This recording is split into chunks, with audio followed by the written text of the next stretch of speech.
Oh, there we go. What is it? What is that? That's a brown trout? Hello there. In this video, I want to show you that fly fishing is accessible. And I have to give a shout out to John Hardman. He did a video right here and did it really well.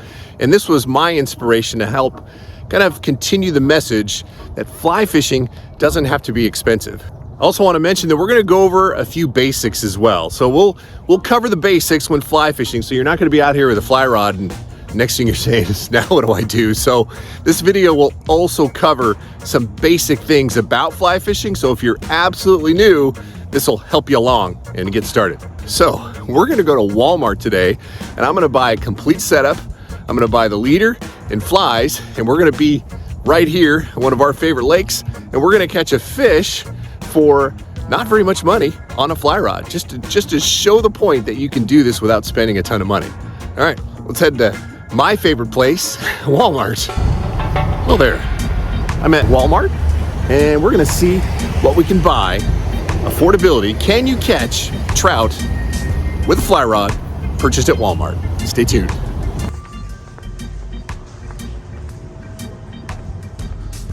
Some fishing poles. All right, now I just gotta find fly rods.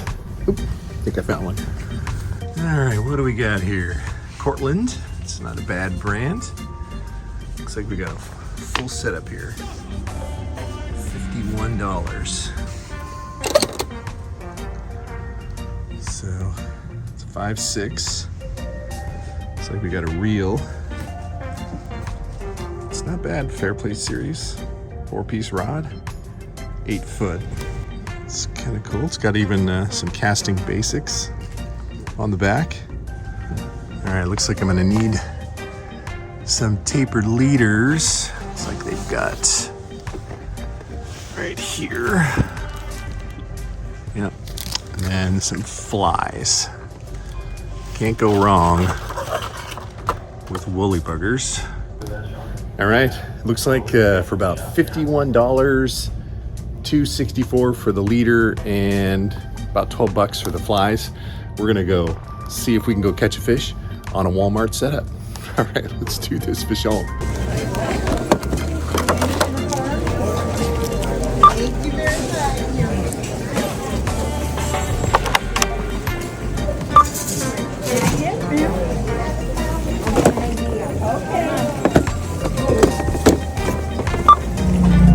All right, for 72 bucks out the door, we got a 5.6 weight, full setup, right? So let's go see if we can catch a trout with a Walmart setup. All right, let's do this, fish on.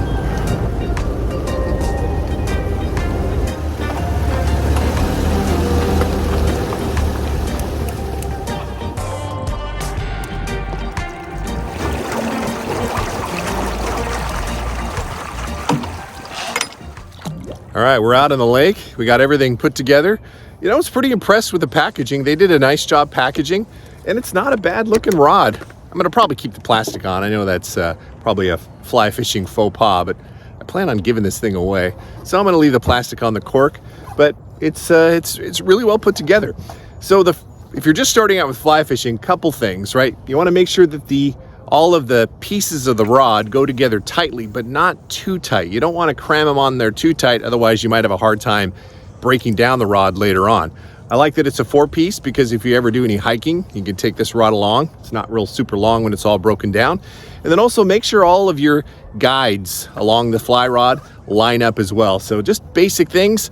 So the only disappointing thing for anyone new to fly fishing is I noticed that the line did not have a welded loop attached. So they have instructions on the box about tying a nail knot, but speaking from experience, that's not a simple knot, especially for someone that's new to fly fishing. So that would be the only thing, right? I did buy also the 4X 9-foot tapered leader, which did have a loop tied onto it. So really, you got to know that knot and understand how to use the nail knot tool to be able to tie that particular knot. So took me 2 tries because I didn't like the way the first knot looked, but I got the nail knot tied on now, the floating line, and we're gonna see if we can catch a fish with a Walmart setup. I think it was 72 bucks is all I spent on this complete setup. It's not a bad looking setup either. The rod feels pretty good. It's only 8 feet long. I do prefer 9-footers just because it's a little easier to cast. But we're gonna see how this thing casts. The reel even has a drag system on it as well, which was kind of impressive. All right, let's go see if we can catch a fish.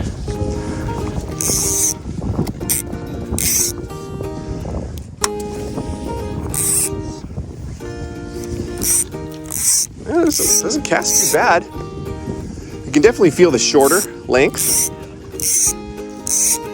Still, it's not terrible. It's actually not bad at all. So I use just a standard clinch knot, right? If you've done a lot of spin casting, that's probably the knot that you use to tie on any lure.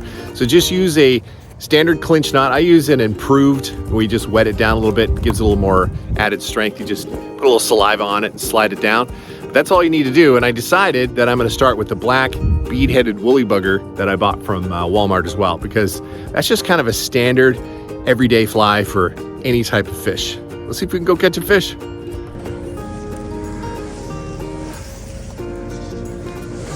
Thinking like maybe a little bluegill or something, maybe. Perch.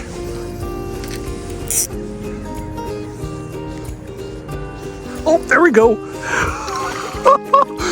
What is it?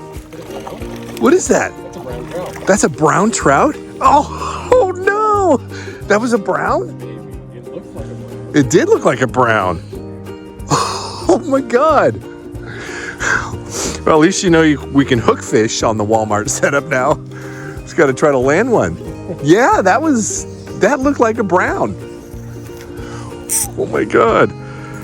All right, so one of the things you will need to learn is how to cast. And I'll put a tutorial right up here. I put together something that's really easy to understand and follow along. And before you know it, you'll be casting that line out just a little bit further if you follow this video right here, this little tutorial. So see that card? Click on that.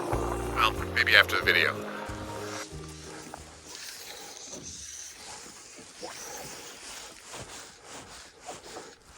So you also might be wondering why I chose the 4X tapered leader. The taper helps roll the fly over. If you just had a similar diameter for the whole 9 feet, it'd be really tough to present the fly, roll it over. So that's why you want to use a taper. And 4X is equivalent to about 6 pounds that you would typically use on a traditional set. So it's kind of a good average all-around strength of leader for trout fishing or small bass, crappie, bluegill, that type thing. That was a big fish and I missed it. So you're gonna wanna fish these woolly buggers similar to how you fish a lure, right? You don't just typically throw out the lure and just reel it in at one speed. Same with fly fishing, right? So you wanna strip it in different speeds, just kind of giving some variation. A lot of times the fish will strike it after a stop and then you start again. So very similar type of retrieve, except instead of a reel, you're using your hand. There we go. There we go. Finally. All right, sorry to interrupt, but one of the things you're gonna find very addicting when it comes to fly fishing. With traditional gear, you feel the fish and play the fish on the rod. You feel the initial strike with your hand on the line itself. So I'm stepping on my line. That's one of the things you'll get used to, but you actually feel the fish from your hand to the from the line to the fish, and that is so addicting. Trust me, once you catch your first fish on the fly rod, you're gonna be going, do I really want to get out the spin gear ever again? Let's get back to the fish. Gave me a second chance. In the net. All right, something else I want to point out there. You'll notice that I played that fish in with my hand. I did not put it on the reel. Now, ideally, whenever possible, get the fish on the reel, but it's not always possible. The super important piece that you always do when you first hook into a fish is keeping a tight line. You don't want any slack to the fish. So sometimes, like in this video, the fish will help you out and get right to the reel. There we go. This time he came up for it in a bigger way. Nice. Oh, shit. Wow. But that doesn't always happen, right? This was a little bit smaller fish than that last monster that I caught. I had to play it in by hand, which is pretty cool in itself. The only downside is you get a lot of line down on the floor. You could potentially snag something. The fish takes a run, could break you off. But the most important part, right, so you can land the fish, is to make sure you keep a tight line. And if that means you're playing it in by hand, that's okay. As long as you catch the fish, that's really all that counts, right? So sometimes it's on the reel, sometimes it's not. Nice. Look at that guy. Nice little cutthroat. So you'll also notice, occasionally I'll stop and check the guides. If you're doing a lot of casting, especially with a 4-piece fly rod, they have a tendency to want to separate. So always make sure that the ferrules are tight. Just give them a little snug push. A lot of times the indicator will be that things are kind of out of alignment, right? Some of the guides are crooked to the other one. So just keep the ferrules snug. Check it, you know, every half an hour or every hour, or if you ever see those signs. So important to do that because you could fracture or break a fly rod if you end up getting a big fish and the rod's not completely put together. So little pro fly fishing tip for you. Don't panic. That's normal. Sometimes happens.